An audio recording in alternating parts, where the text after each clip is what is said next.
यह कहानी है चंदनपुर नाम के एक छोटे से गांव की, जहां रहता था एक नेक दिल और बेहद समझदार इंसान हल्क।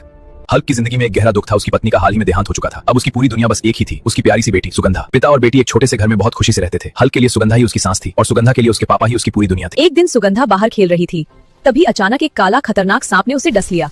पूरे गांव में अफरा तफरी मच गई। लोग भीड़ लगाकर खड़े हो गए। तभी हल्क वहां पहुंचा और अपनी बेटी को देखकर फूट फूट कर रो पड़ा। उसी वक्त वहां से एक वैद्य जी गुजर रहे थे। उन्होंने कहा, यह काला नाग बहुत भयानक है, इसके जहर से कोई नहीं बच पाता।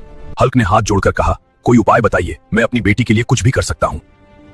वैद्य जी बोले, एक उपाय है, तुम्हें एक विशाल पहाड़ पर जाना होगा। वहां ऐसी जड़ी बूटी है जो इस जहर को काट सकती है, लेकिन वो जगह बेहद खतरनाक है। चारों ओर आग उड़ता पहाड़, वहां पहुंचना लगभग नामुमकिन है।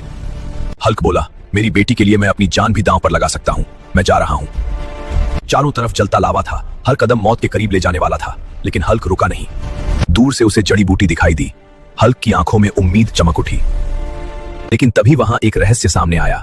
एक पत्थर पर लिखा था, इंडियन माँ। दोस्तों, अगर आपको इसका जवाब पता है तो कमेंट में जरूर बताइए। आपकी एक लाइक और सब्सक्राइब मुझे आगे बढ़ने की हिम्मत देगा। हाँ, अब मुझे जवाब मिल गया है, भारत माता।